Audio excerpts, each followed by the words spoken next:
दोस्तों, स्वागत है आपका हमारे चैनल द यूनिक वर्ल्ड में। दोस्तों, एक बार बादशाह अकबर के दिमाग में यह बात आई कि कोई ऐसी बात बीरबल के सामने रखी जाए जिसकी समस्या का निदान उसके पास न हो। वह देखना चाहते थे कि ऐसे अवसर पर उनकी बुद्धि क्या कार्य करती है। यह सोचकर उन्होंने बीरबल से कहा, एक असाध्य रोग के लिए वैद्यराज जी ने एक दवा बैल के दूध में इस्तेमाल करने की राय दी है। आथा तुम कहीं से बैल का दूध लाकर दो। बीरबल ने कहा, जैसा हुक्म जहांपना, लेकिन तलाश करने में कुछ समय लग सकता है। बादशाह ने कहा, ठीक है, मैं तुम्हें 2-4 दिन का वक्त देता हूँ। बीरबल छुट्टी लेकर घर जाकर आराम करने लगे। अगली रात को जब बादशाह के सोने का समय हुआ तो बीरबल ने अपनी 18 वर्षीय बेटी को अपनी समस्या बताकर कपड़ों के गट्ठर के साथ यमुना घाट के उस स्थान पर कपड़े धोने के लिए भेज दिया जहां बादशाह का शयन कक्ष था। बीरबल की बेटी ने जाकर आधी रात के समय कपड़े धोने शुरू कर दिए। कपड़े धोने की आवाज सुन बादशाह की आंख खुल गई।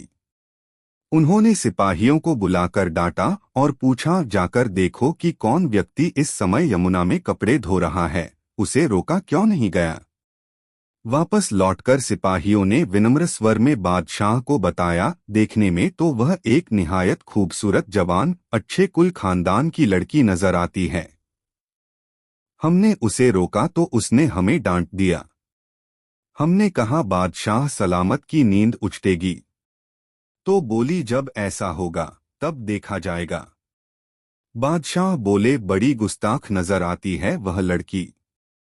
जाओ नगर कोतवाल को तुरंत भेजो और हुक्म दो, अगर वह शराफत से न आए तो उसे गिरफ्तार करके लाया जाए।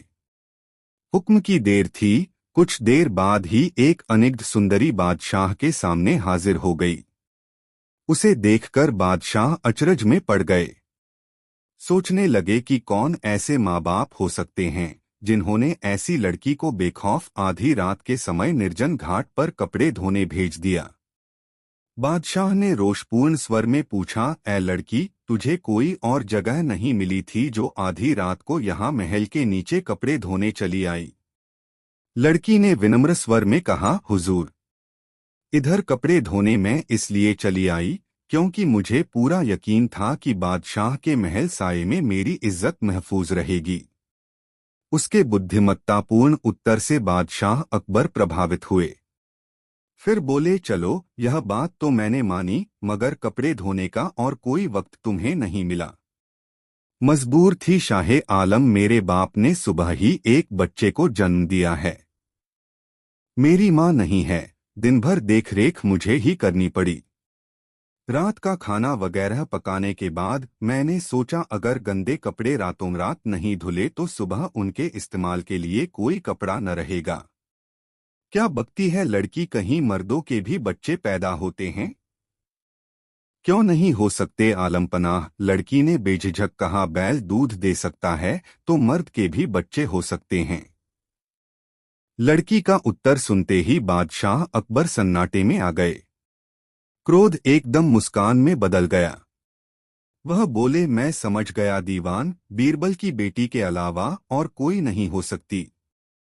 आपने ठीक पहचाना हुजूर आली, मैं आपके दीवान बीरबल की ही बेटी हूँ।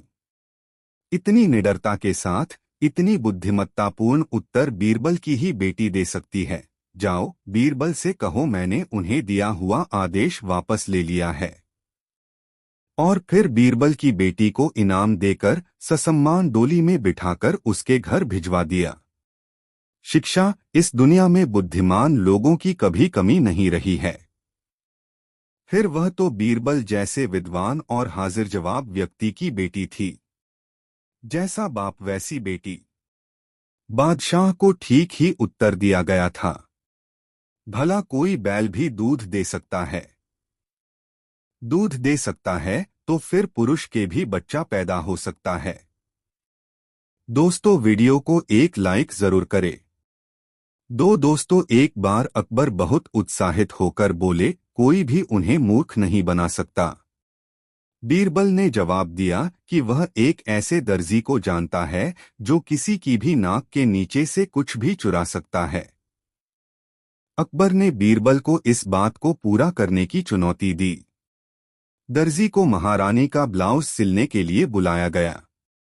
उसे एक मलमल का कपड़ा दिया गया और कहा गया, तुम्हें कोई चालाकी करने की जरूरत नहीं, क्योंकि यहाँ से निकलने से पहले तुम्हारी तलाशी ली जाएगी।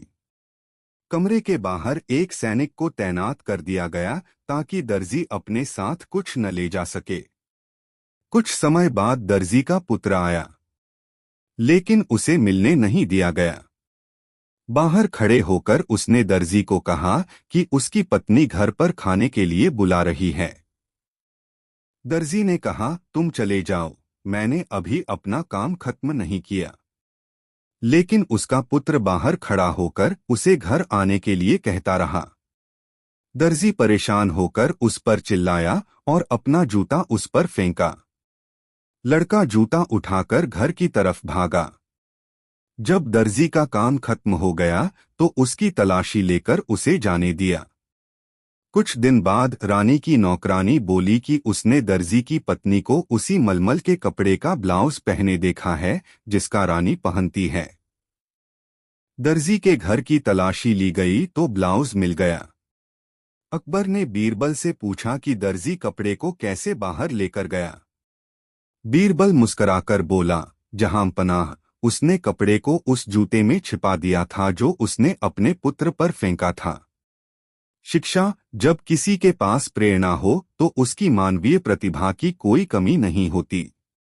प्रेरणा दो और चांद भी आपके हाथों पर होगा, जबकि प्रेरणा का अभाव आपकी कार्यशाला पर ताला भी लगा सकता है। दोस्तों, यह कहानी आपको कैसी लगी कमेंट में जरूर बताएं। 3 अनोखी दवा। एक बार एक बादशाह का अंगूठा युद्ध में कट गया। उस बादशाह ने राज्य के बड़े से बड़े हकीमों से उसका उपचार कराया, मगर किसी प्रकार का फायदा नहीं हुआ। अधिक उपचार करने से इतना अवश्य हुआ कि अंगूठे में मांस तो आ गया, परंतु नया नाखून नहीं आया।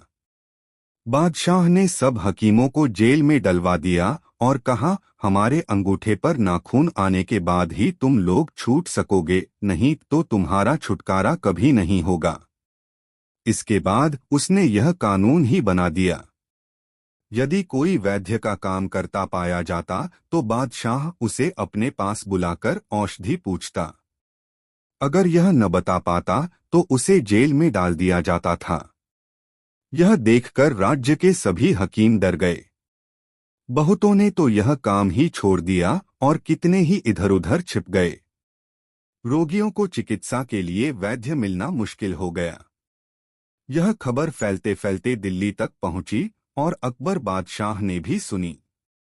अकबर बादशाह को बहुत आश्चर्य हुआ। उन्होंने गरीब जनता को इस अत्याचार से छुड़ाने के लिए बहुत बड़ी सभा करके इसका उपाय पूछा। बीरबल भी वहां मौजूद थे। वह बोले, जहां पनाह, यदि आप मुझे जाने की आज्ञा दें तो मैं किसी न किसी उपाय से उन लोगों को छुटकारा दिला सकता हूं। अकबर बादशाह ने खुशी से बीरबल को वहां जाने की आज्ञा दे दी। बीरबल वैद्य का भेष बनाकर 10-5 मामूली औषधियों को झोले में डाल उस बादशाह के नगर में पहुंचे। उस समय बादशाह के डर से नगर में कोई वैद्य नहीं रहता था, इसलिए बीरबल की ख्याति बहुत शीघ्र ही पूरे राज्य में फैल गई। वहां के लोगों ने उसे भाग जाने की सलाह देते हुए कहा कि अगर बादशाह सुन लेगा तो उसको जेल में डलवा देगा। परंतु बीरबल ने किसी का कहना नहीं माना और हिम्मत से अपना काम करता रहा। धीरे धीरे उसकी खबर बादशाह तक पहुंची। बादशाह ने उसे तुरंत बुलवाया और कहा, वैद्य साहब, हमने आपकी बड़ी प्रशंसा सुनी है। यदि आप हमारे अंगूठे का नाखून उगा सकें तो हम आपका एहसान कभी नहीं भूलेंगे। मुझे इस रोग की ऐसी दवा याद है जिसके लगाने से केवल 5 दिन में ही नाखून आना शुरू हो जाता है। मेरे गुरु का कहना है कि यह दवा कभी बेकार सिद्ध नहीं होगी। परंतु मैं जिन जिन दवाओं के नाम बताऊं, आप उनको मंगवा दें। यदि फिर भी आपका नाखून न आए तो मेरा सिर कटवा दीजिएगा, बीरबल ने कहा। ऐसी दृढ़ता से जवाब देने वाला वैद्य आज तक मुझे नहीं मिला। अब मुझे आशा है कि मेरे रोग का अंत हो जाएगा। बादशाह खुशी से फूला न समाया। बीरबल बोले, सहायक तो परमेश्वर है। मैं 3 दिन में आराम कर देने का प्रण करता हूँ, मगर मेरे नुस्खे की दवाओं का मिलना थोड़ा कठिन है। इसमें क्या कठिनाई है? क्या मैं बादशाह होकर भी दवा नहीं मंगवा सकता? बादशाह ने अपनी बादशाहत का रोब दिखाते हुए कहा। बीरबल बोले, परमेश्वर की कृपा से सब कुछ हो सकता है। मेरा यह कहना नहीं है कि आप उन दवाओं को नहीं मंगा सकेंगे, परंतु आप मुझे लिखित रूला से वचन दीजिए कि यदि आप 1 मास के भीतर दवा न मंगवा सके तो फिर मैं आपका इलाज नहीं कर सकूंगा, और अब तक आपने जितने वैद्य हकीम कैद कर रखे हैं उन सबको छोड़ देंगे। इस बीच अगर आप दवा मंगवा देंगे तो उसी समय मैं आपकी सेवा में हाजिर हो जाऊंगा। यह सुनकर बादशाह ने सोचा कि इस हकीम को मेरे प्रभाव और धन की खबर नहीं है। यह ऐसी कौन सी दवा मंगवाएगा जिसका मूल्य मैं नहीं दे सकूंगा। यह सोचकर उसने बीरबल के कथनानुसार प्रतिज्ञा पत्र लिख दिया और उससे दवाओं के नाम पूछे। बीरबल ने अपनी इच्छानुसार काम होता देखकर एक शेर पढ़कर सुनाया। क्या अजब आना है उस नाखून का, फूल गर गूलर का हो, पेशाब मछली का। बादशाह ने यह शेर सुनकर दोनों वस्तुएं लाने के लिए दीवान को आज्ञा दी। बेचारा दीवान काफी परिश्रम करके थक गया, परंतु इन दोनों वस्तुओं का कहीं नामोनिशान भी नहीं पा सका। अवधि पूरी हो गई। लाचार होकर बादशाह को सभी हकीमों और वैद्यों को छोड़ना पड़ा। फिर बादशाह ने उन वैद्यों को बुलाकर शेर में कही गई दवाओं के गुण पूछे। सबने उन दवाओं की प्रशंसा की क्योंकि बीरबल उनको पहले ही समझा चुके थे। हकीमों ने अपना छुटकारा पाने की वजह से बीरबल को बहुत धन्यवाद दिया। उसके पश्चात बीरबल ने दिल्ली आकर सब बातें अकबर बादशाह को बताई। वे भी उसकी बुद्धिमानी से बहुत प्रसन्न हुए। दोस्तों, कहानी को एक लाइक जरूर करें। 4 दोस्तों, जब से बीरबल बादशाह अकबर को दरबार में शामिल हुआ था, तब से अकबर के दरबार के कुछ मंत्री खुश नहीं थे। अकबर ने बीरबल का पक्ष अधिक लेना शुरू कर दिया था। इस बात ने मंत्रियों को बीरबल से ईर्ष्या को करने वाला बना दिया। उन्होंने शाही नाई की मदद लेने का निश्चय किया। नाई एक गरीब व्यक्ति था। वह मंत्रियों की इस बुरी योजना में शामिल नहीं होना चाहता था, किंतु उनके द्वारा दिए गए सोने के सिक्कों के कारण वह उनका विरोध नहीं कर सका। इसलिए वह मदद के लिए राजी हो गया। एक दिन जब वह अकबर के बाल लाट रहा था तो उसने कहा, जहांपना, कल रात मैंने एक सपना देखा। आपके पिता मेरे सपने में आए और बोले कि वह स्वर्ग में आराम से हैं। उन्होंने आपको चिंता न करने को कहा। अकबर ने जब यह सुना तो वे उदास हो गए, क्योंकि जब उनके पिता मरे थे तब वे बहुत छोटे थे। वे अपने पिता को बहुत ज्यादा याद करते थे। वह बोले, मेरे पिता ने और क्या कहा? मुझे सब कुछ बताओ। नाई ने कहा, जहांपना, उन्होंने कहा कि वह ठीक हैं, किंतु थोड़ा बहुत ऊब गए हैं। वह बोले, यदि आप बीरबल को वहां भेज देंगे तो वह उन्हें बहुत खुश रखेगा। वह स्वर्ग से बीरबल को देखते हैं और उसकी बुद्धि और हास्य की प्रशंसा करते हैं। अकबर ने बीरबल से कहा, प्रिय बीरबला, मैं तुमसे बहुत खुश हूं, किंतु अपने पिता के पास तुम्हें भेजते हुए मुझे बहुत दुख हो रहा है। जो स्वर्ग में खुश नहीं हैं, वे तुम्हें अपने पास बुलाना चाहते हैं। तुम्हें स्वर्ग में जाना होगा और उनका मनोरंजन करना होगा। बीरबल ने यह सुना तो वह चौंक गया।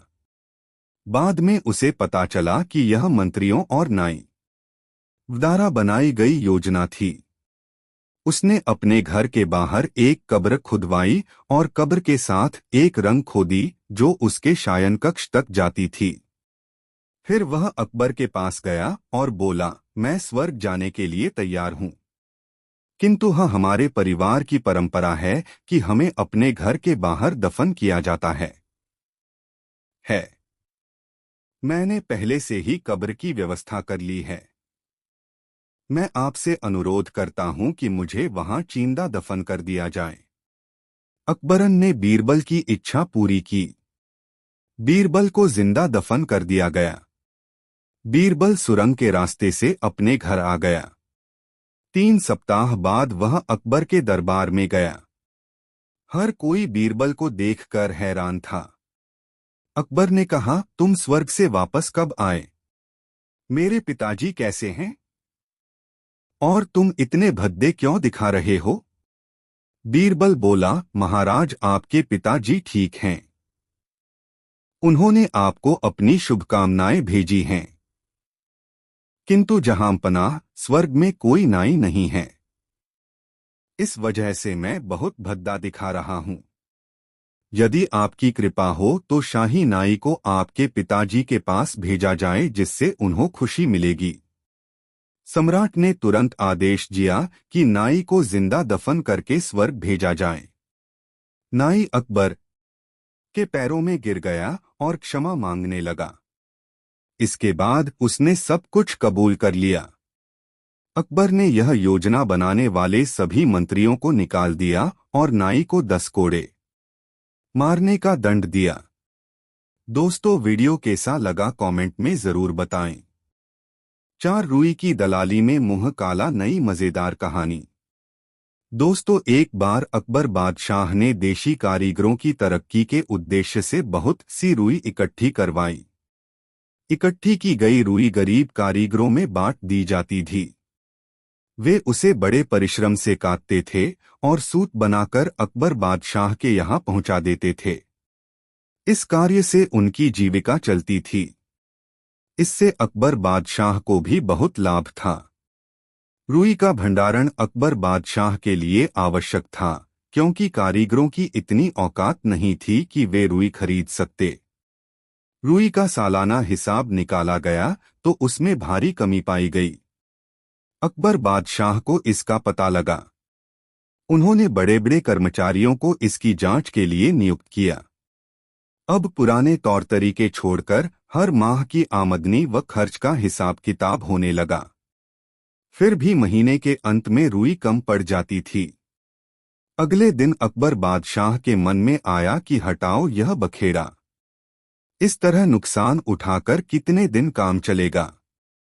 रुई का धंधा बंद करने का आदेश जारी कर दिया गया। बीरबल को जब यह बात मालूम हुई तो उसने विचार किया कि इससे तो बहुत से गरीबों की रोजी मारी जाएगी, फिर उनकी जिंदगी कैसे बसर होगी। यह सोचकर स्वयं इसकी जांच करनी आरंभ कर दी। वह अकबर बादशाह के पास गया और बोला, हुजूर, मैं रुई चोरों को पकड़ना चाहता हूं। बीरबल की इस बात से अकबर बादशाह अत्यधिक खुश हुए। उन्होंने बीरबल को इसकी आज्ञा दे दी। बाहर से जिन दलालों के मार्फत रुई आती थी, वे सब आपस में मिलकर चोरी करते थे, पर यह बात और लोग नहीं जानते थे। यही कारण था कि जांच पड़ताल का कोई नतीजा नहीं निकला। बीरबल के ध्यान में यह बात आई कि अवश्य ही इसमें कुछ चाल है, नहीं तो इस तरह रुई का घटना कदापि संभव नहीं था। खूब सोच विचार कर बीरबल ने सब दलालों को दरबार में बुलाया। रुई का व्यवसाय बंद करने की घोषणा सुनकर दलाल चिंतित थे, क्योंकि इससे उनको दो तरफा फायदा होता था। बीरबल के एकाएक बुलाने से उनको कुछ संतोष हुआ कि शायद पुनः व्यवसाय चलाने का इरादा हो, इसलिए रायमश्वरे के लिए उन्हें बुलाया गया है। दूसरे दिन दरबार में सभी दलाल जमा हुए। यथासमय सब दरबारी भी आ पहुंचे। दरबार का कार्य आरंभ हो गया। बीरबल ने दलालों को संबोधित कर रुई के व्यवसाय का ब्यौरा सुनाते हुए कहा, रुई के इस तरह घटने से बहुत नुकसान हो रहा है और चोर छिपे तौर पर तो चोरी करते ही हैं, खुलेआम भी अपनी पगड़ी में कुछ न कुछ रुई ठूंस लेते हैं। यद्यपि मैं उन्हें अच्छी तरह पहचानता हूँ, फिर भी मैं आम सभा में उनकी बेइज्जती नहीं करना चाहता और उनका नाम भी जाहिर करना नहीं चाहता। बीरबल की यह घुमाव फिराव की बातें चोरदलालों ने समझ लीं। उन्हें ज्ञात हो गया कि बीरबल बड़े ही चतुर हैं और उनकी बातों का पता उन्हें लग गया है। अब वह अवश्य ही उनका भंडाफोड़ कर देंगे। साथ ही पगड़ी में रुई ठूंसने की बात से चोरों का मन घबराने लगा। वे परस्पर एक दूसरे से इशारे में कहने लगे कि कहीं उनकी पगड़ी में सचमुच ही रुई तो नहीं चिपकी है। उनमें से एक साथी से न रहा गया। उसने सबसे नजर बचाकर अपनी पगड़ी को ठीक करने के बहाने टटोला। बीरबल की तेज दृष्टि सब पर थी। उन्होंने समझ लिया कि यही रुई का चोर है। उन्होंने तत्काल ही सिपाही को उस चोर की मरम्मत करने का हुक्म दिया। भयभीत होकर उस आदमी ने अपना अपराध स्वीकार कर लिया। बीरबल ने चतुराई से उसके सभी चोर हिस्सेदारों का भी नाम पूछ लिया। सभी पुराने देलाल निकाल दिए गए और चोरी करने वालों को दंड मिल गया। बादशाह अकबर बीरबल की चतुराई पर फूले नहीं समाये। दोस्तों, वीडियो को एक लाइक जरूर कर दे। 5 किसके पाव सुंदर नई मजेदार कहानी। एक दिन बादशाह अकबर अपनी बेगम के साथ बाग में झूला झूल रहे थे।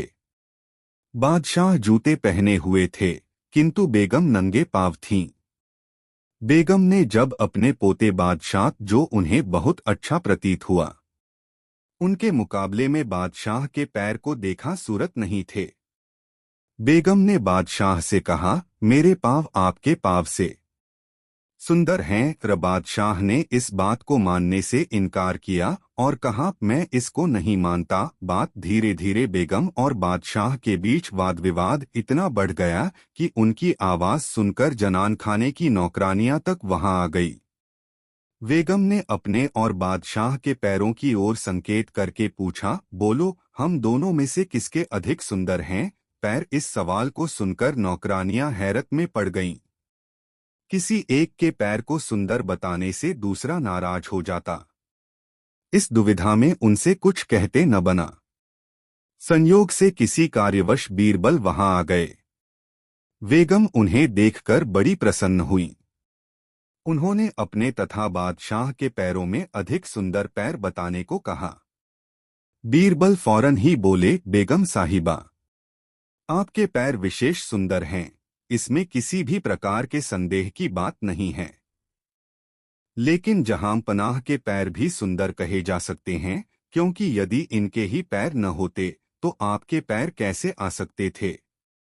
बादशाह मन ही मन बीरबल की चालाकी समझ गए कि उन्होंने बेगम को खुश करने के लिए ही ऐसी घुमा फिराकर बात कही है। बेगम तो अपने पैरों को सुंदर सुनना चाहती थीं, लेकिन बीरबल ने बात को गोल कर दिया। वह भी प्रसन्न हो गई। सबको चुप देखकर बादशाह ने शांति भंग करते हुए एक नौकर को बुलाकर कहा, उचित निपटारा करने की खुशी में सी जोड़े पुरस्कार स्वरूप लाकर दो। बादशाह ने नौकर से प्रकट में तो यह बात कही, पर आंख के इशारे से वहीं खड़े रहने को कहा। नौकर ने बादशाह की आज्ञा को स्वीकार करते हुए कहा, बहुत अच्छा जहांपनाह। लेकिन वह अपनी जगह पर ज्यों का त्यों खड़ा रहा। बीरबल को अवसर मिला, वह तुरंत ही बोले, जहांपनाह, नौकर ने आपके मुंह पर जोड़े देना स्वीकार कर लिया, किंतु उसके लक्षणों से प्रकट होता है कि उसकी देने की नियत नहीं है। यदि देने होते तो हुक्म पाते ही उसकी कार्यवाही में लग जाता। यह सुनकर बादशाह तिलमिला उठे और बोले, बीरबल, तुम जवान संभाल कर नहीं बोल सकते? बीरबल ने नम्र स्वर में कहा, हुजूर, मैंने कौन सी बेअदबी की? तुम मेरे मुंह पर जूते देने की बात कर रहे हो और अनजान बनकर पूछते हो कि कौन सी बेअदबी की? बादशाह ने क्रोधित स्वर में कहा। बीरबल ने पुनः नम्रतापूर्वक निवेदन किया, आपने मुझे कैसे जोड़े देने को कहा है? मेरा मतलब तो यह था कि नौकर तुम्हें 100 जोड़े कपड़े लाकर दे। फिर तुमने जूते का अर्थ कैसे लगाया? बीरबल बोले, जहांपनाह, जूते वगैरह का अर्थ तो आपने ही लगाया। आपने मेरे लिए जोड़े देने को नौकर से कहा और मैंने नौकर को देने के लिए स्वीकार करना आपको बताया। आपके मुंह पर का मतलब यह था कि आपके सम्मुख, न कि मुंह पर। बादशाह ने अपनी बात बदल दी। उन्हीं के साथ बीरबल ने भी वैसा ही किया। आठ बादशाह ने चुप रहना ही उचित समझा। दोस्तों, यह वीडियो अपने मित्रों को जरूर शेयर करें।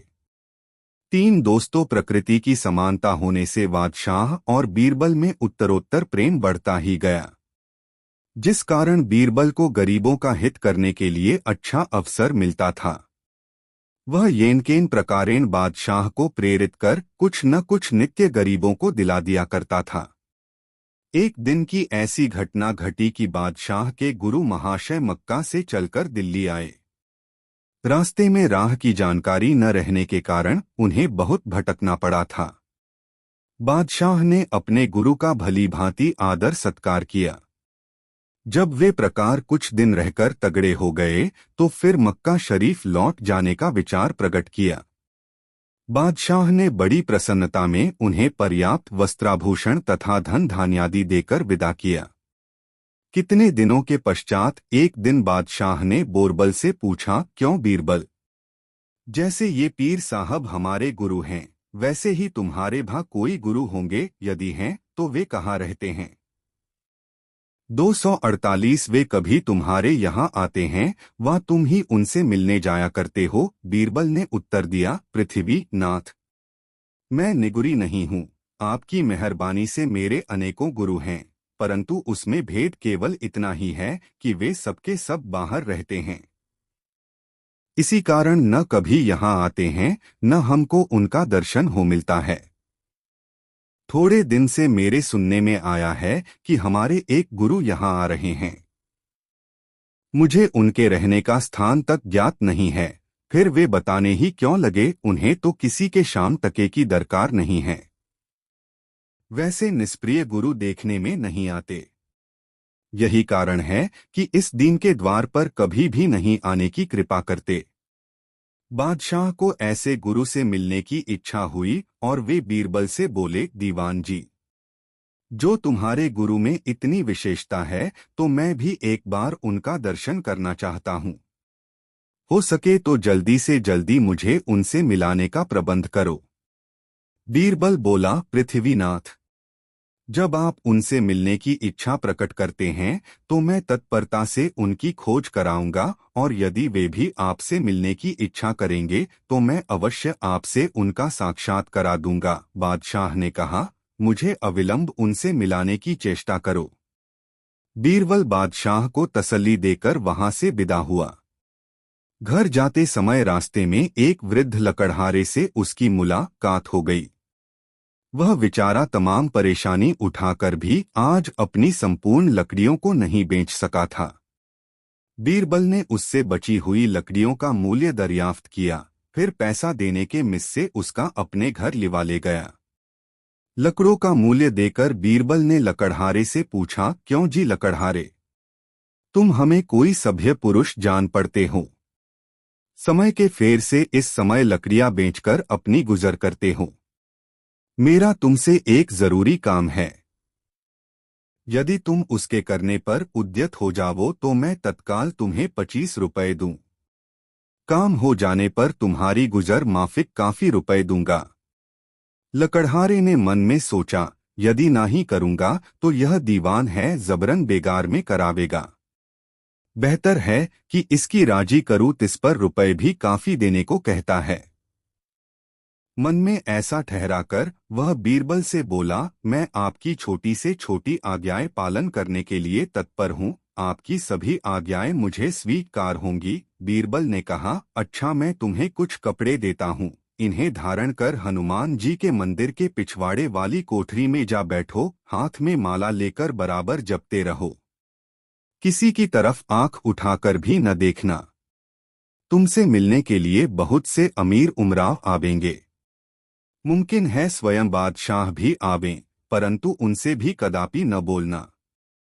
रुपयों के ढेर दें तब भी उधर नहीं देखना। देखो सावधान, मैं यहीं पर किसी जगह छिपकर तुम्हारी सारी बातें देखता रहूंगा। यदि मेरे कहने से जरा भी खिलाफ चलोगे तो तुम्हारी गर्दन मार दी जाएगी। बूढ़े लकड़हारे ने दृढ़ता पूर्वक उसकी आज्ञाओं का पालन करना स्वीकार किया। तब बीरबल ने उसके सारे बदन में खाक मलकर कोपीन वस्त्र पहनाया और हाथ में एक रुद्राक्ष की माला देकर मस्तक पर कृत्रिम जटा बांध दो। फिर उसे हनुमान जी के मंदिर में एक मृगचर्म पर बैठाकर आप बादशाह के पास पहुंचा। बादशाह का दरबार उमरावों से ठसाठस भरा हुआ था। बीरबल ने हाथ जोड़कर कहा, पृथ्वीनाथ, मेरे गुरुजी आए हुए हैं। आपके विषय में बातें करने पर उन्होंने आपसे मिलना स्वीकार किए है, परंतु मुझे साथ जाने की मुमानियत करते हैं। यदि इतने पर भी आपके साथ जाऊंगा तो वे मुझसे बहुत नाराज होंगे। मुमकिन है कि चिढ़कर मुझे शाप भी दे दें। बादशाह ने पूछा, इस समय वे कहाँ ठहरे हुए हैं? बीरबल ने उत्तर दिया, हनुमान जी के मंदिर के बाहर की कोठरी में। बादशाह अपने दरबारियों को साथ लेकर बीरबल के गुरु से मिलने गए। वहां पहुंचकर बड़े अदब से प्रणाम कर बाकायदे उनके सामने बैठ गए और फिर पूछा, भगवन, कृपा कर आप अपना नाम तथा ठिकाना इस दास से बतलावे। मैं इस कृपा के लिए आपका चिर कृतज्ञ बना रहूंगा। स्वामी जी तो पक्के गुरु के चेले थे। उन्होंने उनकी बातों का कुछ भी उत्तर न देकर बराबर अपना माला घुमाते ही रहे। बादशाह फिर बोले, स्वामी जी, मैं समस्त भारतवर्ष का अधिपति हूँ। मैं आपकी सारी इच्छाओं की पूर्ति कर सकता हूँ। यदि आपको किसी बात की चाहना हो तो मुझसे कहें। परंतु स्वामी जी फिर भी कुछ न बोले, बल्कि आंख उठाकर उनकी तरफ देखा भी नहीं। तब बादशाह ने 1 लाख का तोड़ा उनके सामने रखवा दिया। उन्होंने सोचा कि शायद रुपयों के प्रलोभन में आकर स्वामी जी फेर में आ जाएंगे, परंतु वे न कुछ आशीर्वाद दिए और न रुपयों की तरफ देखा ही। बादशाह को स्वामी जी को ऐसो निष्ठुरता सहन न हो सकी और वे झल्लाकर बोले, अरे ऐसे अज्ञानियों से माथापच्ची करना मूर्खता है। यह तो कोई अज्ञानो है जो मनुष्य होकर भी पशुवत व्यवहार करता है। बादशाह रुपयों की थैली उठवाकर बीरबल के घर भेजवा दिए। उनका कसद था कि दिए दान को फिर वापस नहीं लेते थे। वे सब भांति से हारकर अपने महल को चले गए। दरबार उठने के पश्चात फिर जब बादशाह और बीरबल का एकांत में समागम हुआ तो बादशाह ने स्वामी के पास जाने से लेकर लौटने तक का सारा समाचार कह सुनाया। अंत में बादशाह ने कहा, अच्छा बीरबल, रियाद किसी को मूर्ख का सामना करना पड़े तो उस समय क्या करना चाहिए? बीरबल ने तत्काल उत्तर दिया, पृथ्वीनाथ, एकदम चुप रह जाना चाहिए। बादशाह को उल्टी तोहमत लगी। पहले उनका विचार था, इस प्रकार समझाकर बीरबल के गुरु का मूर्ख होना साबित करूंगा, लेकिन उनकी उस आशा पर एकदम पानी फिर गया। बीरबल ने उन्हें ही मूर्ख बना दिया। बादशाह ने कहा, सन्यासी को मैंने इतनी दौलत देकर बहुतेरा चाहा कि उससे कुछ वार्तालाप करूं, परंतु उसने धन का कुछ भी लालच नहीं किया, बल्कि उल्टे मुझको हो मूर्ख बना चुप रह गया। आज से कष्ट करता हूं कि अब भविष्य में जब कभी किसी महात्मा से मिलने जाऊंगा तो उससे मुलायमियत का व्यवहार करूंगा। बादशाह को अपनी उच्च खलता पर बड़ा दुहक उत्पन्न हुआ और अपनी तरफ से बीरबल को उसके गुरु से क्षमा प्रार्थी होने के लिए भेजा। यह तो बीरबल की मनचाही बात थी। वह उसी क्षण हनुमान जी के मंदिर में जा पहुंचा। सूर्यास्त का समय था और सब लोग वहां से चले गए थे। बीरबल लकड़हार को अपने घर लिवा ले गया और उसकी बहुत प्रशंसा कर बोला, सावधान, यह बात कहीं ग्रगट न करना, नहीं तो जान के लाले पड़ जाएंगे। उसे 100 रुपए अपनी तरफ से और देकर विदा किया। लकड़हारे ने इतना रुपया कभी नहीं देखा था। वह बीरबल के सामने उस बात को आजन्म गुप्त रखने की प्रतिज्ञा कर खुशी दो अपने घर चला गया। दोस्तों, यह वीडियो अपने मित्रों को जरूर शेयर करें। दो बीरबल का इंसाफ नई मजेदार कहानी। फौजिया एक विधवा और निस्संतान औरत थी। अपनी जिंदगी को वृद्धावस्था की ओर बढ़ते देख उसने हज पर जाने का इरादा बनाया। यह विचार करके उसने अपने कुल 6 आभूषणों को बेचकर सोने की मोहरें लीं। खर्च के लिए कुछ मोहरें रखकर बाकी 8 सी मोहरें एक मजबूत थैली में बंद कर उसके मुंह पर लाख की मुहर लगा दी। फौजिया के पड़ोस में एक काजी रहता था जिसे लोग बड़ा त्यागी और ईमानदार बताते थे। उसने उसी के यहाँ अपनी थैली रखने का विचार किया। वह थैली लेकर काजी के घर गई और बोली, इस नगर में आप सबसे अधिक ईमानदार हैं, इसलिए इस थैली को मैं आपके पास रखकर हज करने जाना चाहती हूँ। इसमें 800 मोहरें हैं। यदि मैं जीती जागती वापस आई तो इनको वापस ले लूंगी। अगर कहीं उधर ही मर गई तो आप मालिक हैं, जो आपकी इच्छा हो करना। यह सुनकर काजी ने कहा, बीबी, आपकी इच्छा हो तो रख जाइए, आपकी चीज बहुत हिफाजत से रहेगी। फौजिया मोहरों की थैली काजी को देकर हज करने चली गई। उस औरत ने थैली में मोहरें भरते समय हर एक मोहर पर एक छोटा सा चिन्ह लगा दिया था। चिन्ह इतना छोटा था कि हाथ में लेकर देखने से किसी को आसानी से नहीं दिखाई देता था। जब वह औरत सफर से 2 वर्ष तक नहीं लौटी तो काजी की नीयत बिगड़ी। उसने 800 मोहरें पचा जाने का फैसला किया। इसके लिए उसने सोच विचार कर एक तरकीब निकाली और मोहरों को खर्च करने लगा। एक वर्ष वह औरत अपनी यात्रा से लौटी और काजी के पास जाकर अपनी मोहरों की थैली मांगने लगी। काजी ने झट से थैली दे दी।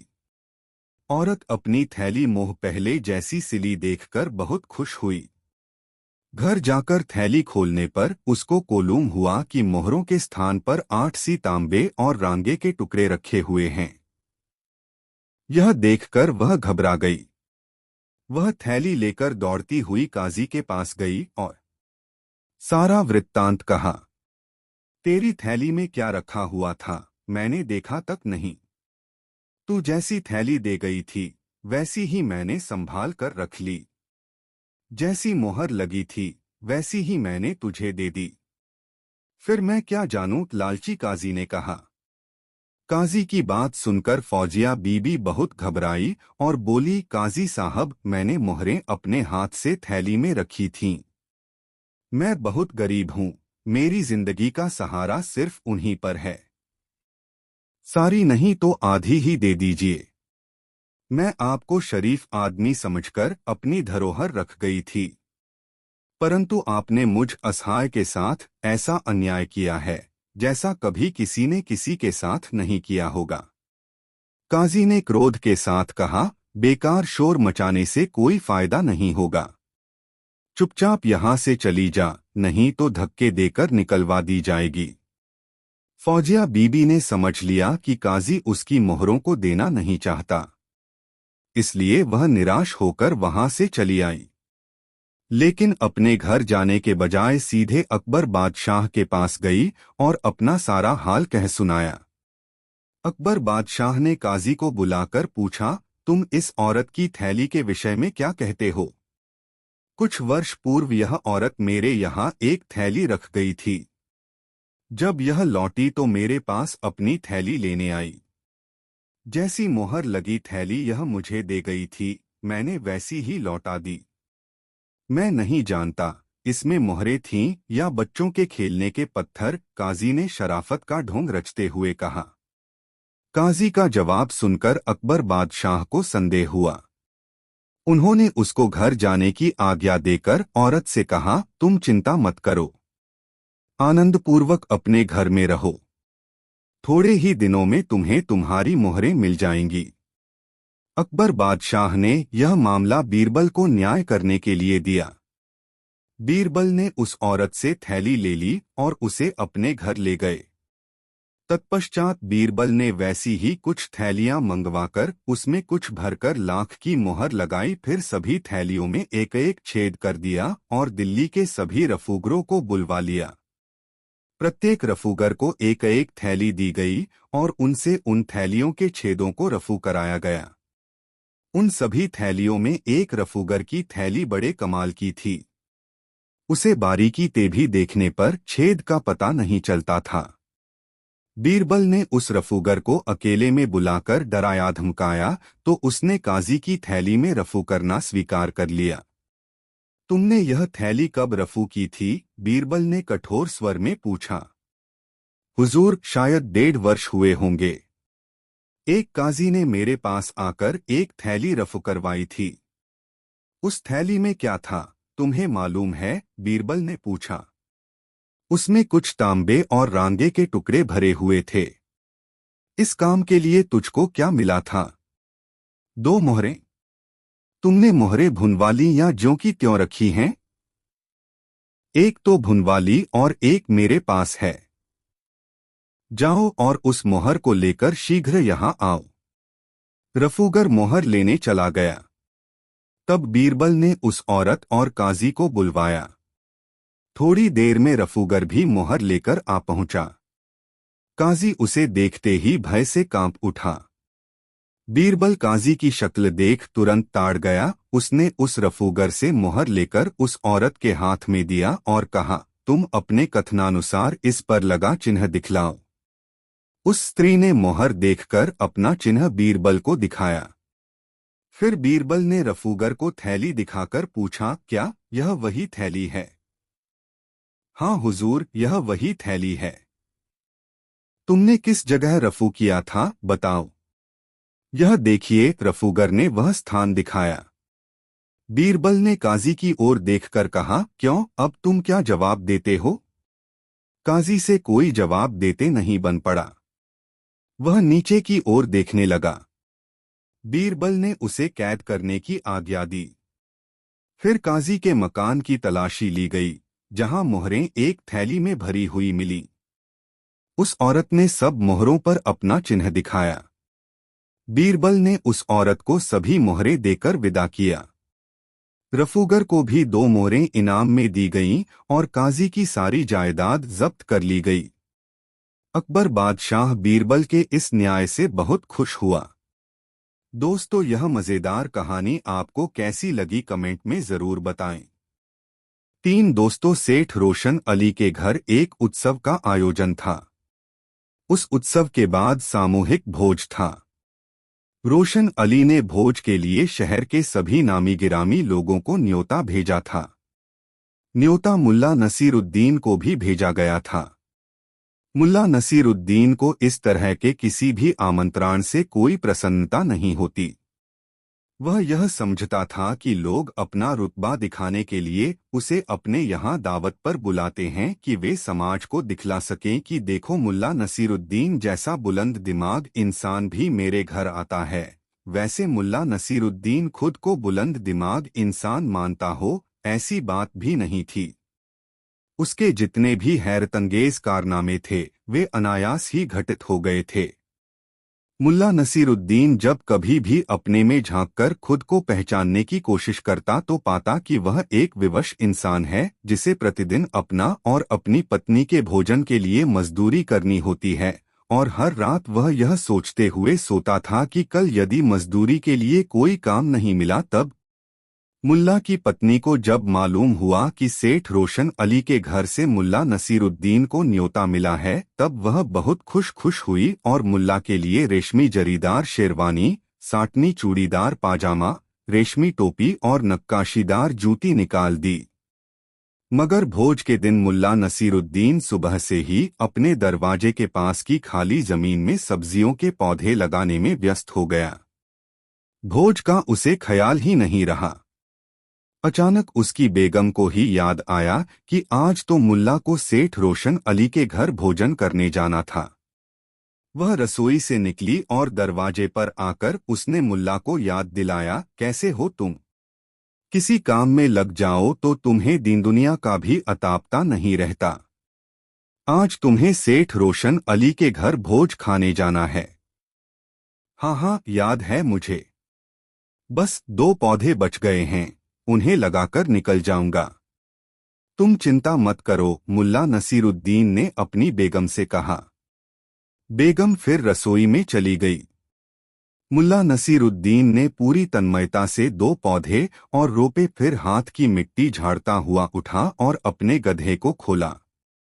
जिस हाल में मुल्ला था उसी हाल में निकल गया सेठ रोशन अली के घर जाने के लिए। जब गधा आधा रास्ता तय कर चुका तब मुल्ला को याद आया कि उसने आज स्नान नहीं किया। बेगम ने उसके लिए शानदार लिबास निकाल कर रखा था कि जब मुल्ला सेठ रोशन अली के घर जाएगा तो इन्हें पहन लेगा, मगर मुल्ला ने वे कपड़े भी नहीं पहने थे। गधा दौड़ता हुआ मुल्ला अजीब लग रहा था। उसके हाथों में मिट्टी लगी थी, कपड़े मिट्टी सने थे, दाढ़ी और बाल में धूल अंटा पड़ा था। मुल्ला नसीरुद्दीन की नजर अपने पाजामे पर गई। पाजामा गंदा तो था ही, उस पर कई जगह पैबंद भी लगे थे। मुल्ला अब थोड़ा संकुचित हुआ। उसे लगा कि किसी भोज में शामिल होने जाने का उसका तरीका लोकस्तरीय नहीं है, लेकिन इस निष्कर्ष पर पहुंचने के साथ ही उसका गधा सेठ रोशन अली के दरवाजे पर पहुंच चुका था। मुल्ला नसीरुद्दीन ने गधे को एक पेड़ से बांध दिया और यह सोचता हुआ वह सेठ रोशन अली के घर की ओर जाने लगा कि बेख्याली में वह जिस हाल में था उसी हाल में रोशन अली के घर चला आया। खैर, अब भविष्य में वह इस बात का ख्याल रखेगा कि जब कभी भी वह किसी के घर जाए तो अपने को साफ सुथरा करके ढंग के कपड़े अवश्य पहने हों। ऐसा सोचते हुए मुल्ला नसीरुद्दीन जब सेठ रोशन अली के घर में प्रवेश करने लगा तो दरवाजे पर खड़े दरबान ने उसे रोक लिया। अरे रे रे रे, कहाँ घुसे जा रहे हो? दूर हटो, बाहर इंतजार करो। भोज खत्म होने पर तुम्हें भी कुछ खाने को मिलेगा। अभी दूर हटो, दरबान ने डंडा उठाकर उसे दूर रहने का इशारा करते हुए कहा। मुल्ला नसीरुद्दीन ने दरबान को बताया, मैं सेठ रोशन अली का मेहमान हूँ। मुझे सेठ ने आमंत्रण पत्रा भेजकर खास तौर से बुलाया है। मगर दरबान उसे देखकर हंस पड़ा, तू और सेठ रोशन अली का मेहमान? जा भाई जा, अपना काम कर। तुझ जैसों को रोशन अली का आमंत्रण पत्रा मिलने लगे तो फिर कहना ही क्या। दरबान ने मुल्ला नसीरुद्दीन को धक्का देकर सेठ के दरवाजे से दूर धकेल दिया। मुल्ला नसीरुद्दीन अपने स्थान से उठा और अपने गधे के पास आ गया। उसने गधे को खोला और उस पर बैठ गया तथा गधे को अपने घर की तरफ सरपट दौड़ाने लगा। घर पहुंचकर उसने स्नान किया। चूड़ीदार पाजामा और शेरवानी पहनी, नक्काशीदार जूती पहनी, रेशमी टोपी सिर पर डाली और फिर गधे पर बैठकर सेठ रोशन अली के घर पहुंचा। दरबान ने उसे देखकर झुककर सलाम किया और दरवाजे से हटकर उसके लिए जगह बनाई। रोशन अली सेठ ने दूर से ही मुल्ला नसीरुद्दीन को देखकर पहचान लिया और दौड़ता हुआ उसकी अगवानी के लिए आया। मुल्ला को झुककर सलाम किया और फिर उसका दामन थामकर उस जगह ले गया जहां पर अतिविशिष्ट लोगों के बैठने की जगह बनी हुई थी। सेठ रोशन अली ने मुल्ला नसीरुद्दीन को अपने पास बैठाया और अपनी निगरानी में उसके लिए भोजन परोसवाया। मुल्ला नसीरुद्दीन भोजन परोसे जाने के बाद खामोशी से भोजन की तरफ देखता रहा, फिर अपनी टोपी उतारकर भोजन की थाली के सामने रख दी। फिर कहा, ले टोपी, तू खा ले। फिर उसने अपनी शेरवानी उतारी और थाल के पास शेरवानी रखते हुए कहा, ले शेरवानी, तू खा ले। सेठ रोशन अली आश्चर्य से मुल्ला नसीरुद्दीन को देख रहा था। उसे इतनी बात अवश्य समझ में आ गई थी कि कहीं कोई चूक हुई है जिसके कारण मुल्ला नसीरुद्दीन ऐसी हरकत कर रहे हैं, जबकि वहां पर बैठे अन्य अतिथि यह समझ रहे थे कि मुल्ला नसीरुद्दीन का दिमाग खराब हो गया है। कहीं टोपी और शेरवानी भी भोजन करते हैं। मुल्ला नसीरुद्दीन ने जब पाजामा खोलने के लिए इजारबंद को पकड़ा तब सेठ रोशन अली ने मुल्ला नसीरुद्दीन का हाथ पकड़ लिया। क्या बात है मुल्ला नसीरुद्दीन, आप किस बात से खफा हैं? कुछ मुझे भी तो बताए। मैं तो कुछ भी नहीं जानता। बात क्या रहेगी सेठ रोशन अली? मैं कोई बड़ा आदमी तो हूं नहीं। इस तरह के भोज में आने जाने का शऊर तो मुझ में है ही नहीं। आज सुबह मैं अपनी सब्जी की बगिया में घुस गया और पौधे लगाने के काम में लग गया। मेरी बेगम ने मुझे याद दिलाया कि सेठ रोशन अली साहब के घर से न्योता है। मैं हाथ का काम निपटाकर यह सोचकर तुरंत चल पड़ा कि बड़े लोगों के घर से यदि बुलावा हो तो समय का ख्याल जरूर रखना चाहिए। इसलिए न तो मैंने चेहरा धोया, न हाथ धोए और न ही कपड़े बदले। जब मैं आपके दरवाजे पर आया तब आपके दरबान ने मुझे रोक दिया।